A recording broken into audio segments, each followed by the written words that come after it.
The Buddha might have preached compassion, but by the 10th century, copyists in Dunhuang were cataloging 136 scorching oubliettes for souls who slurped their soup too loudly. The scrolls show flayed tongues sizzling on red-hot pitchforks, while Yama, the cosmic judge, keeps a ledger as tidy as any tax clerk's. Heaven barely got 2 paragraphs. Hell received panoramic murals stretching across cave walls.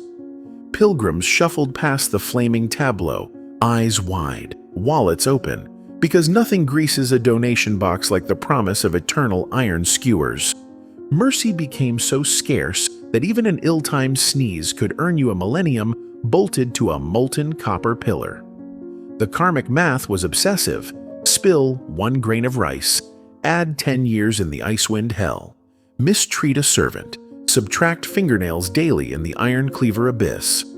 Monks read these penalties aloud during evening chanting, the way modern offices recite fire drill procedures. Except the exits here involved rebirth as a dung beetle. Judges had props.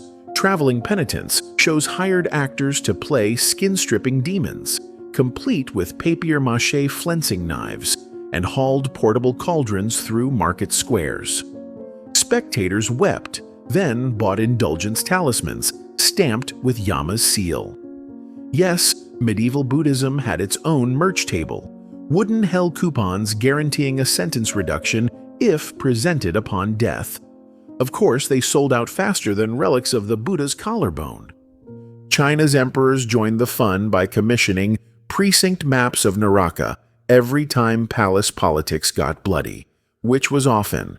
One Tang emperor reportedly ordered an extra hell invented just for corrupt eunuchs, featuring bronze bees that sting forever. Court painters obliged, tucking the eunuchs' distinct hairstyles into the crowd so everyone caught the reference. Nothing says job security like adding your boss's enemies to the afterlife hit list. Meanwhile, in Kyoto, aristocrats hosted hell-themed poetry nights, where guests composed verses about maggot lagoons between sake rounds. The winning poem earned a silk fan. The loser had to fund a sutra copying marathon to shave off personal karma. Nothing like a friendly literary competition, where the consolation prize is fewer eons of rectal fire. The doctrine even drilled down to household etiquette. A 12th century Japanese advice manual warned wives that nagging produced jagged-jaw ghosts destined to chew granite forever. Husbands, for their part, faced the vat of boiling oil if they came home drunk 3 nights running. Medieval marriage counseling. Scare them straight with personalized barbecue pits. Beneath the spectacle lurked genuine social control. Local magistrates displayed hell scrolls beside tax notices, implying that dodging grain levies equaled pitchfork time. Villagers whispered that inspectors carried mirrors able to reveal auras of future torment, so bribes shifted from silk to relics. Bureaucracy, but make it metaphysical. Yet the system allowed loopholes. Donate a bell to the monastery, and presto, skip 3 icy circles. Build a bridge over a dangerous ford, and the bridge hell demons lose jurisdiction. The savvy wealthy sponsored entire pagodas, essentially purchasing VIP lounge access to gentler reincarnations. Medieval philanthropy, half infrastructure project, half celestial plea bargain. Even the criminal courts blurred lines with cosmic ones. In Song Dynasty Zhejiang, judges adjourned murder trials to consult spirit medium transcripts from the underworld clerk's office. Guilty verdicts came sealed with red wax, and the phrase, "as confirmed below." Imagine losing your case because a ghost stenographer refused your alibi. The iconography spread south with trade routes. Thai temples began carving limestone bas-reliefs of sinners being force-fed molten silver for counterfeiting coins. Economics lesson delivered with graphic intestinal melt. Khmer sculptors answered by depicting crocodile demons in Angkor, jaws unclenched just enough to swallow bureaucrats who hid temple revenues. Cross-border policy alignment never looked so carnivorous. But wait, it gets weirder. monks wrote tourist guides to hell for boy novices. One Tibetan text cheerily advises, "If you must pass through Screaming Knife Gorge, cling to the central path. The side cliffs eject razors." It's basically a lonely planet for the damned, minus restaurant recommendations. The underlying message? Memorize the map now, or wander eternity like a clueless pilgrim. Artifacts confirm the obsession. Archaeologists in Sichuan uncovered clay tokens shaped like kidneys, redeemable for replacement organs in viscera pluck hell. Yes, you read that correctly.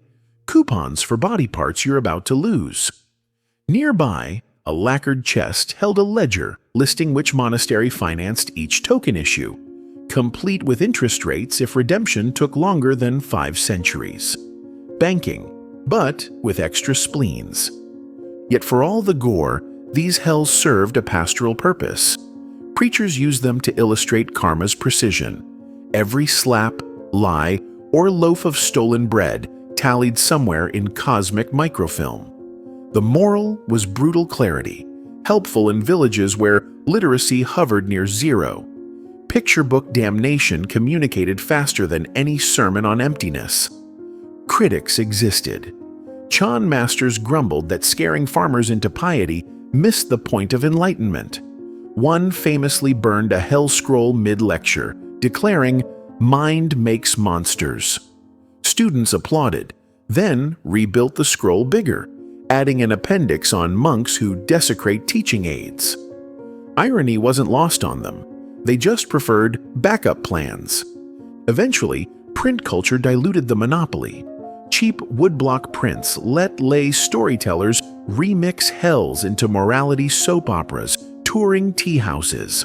Audiences laughed at adulterers sautéed in butter while slurping noodles. The fear softened into entertainment, but the blueprint remained.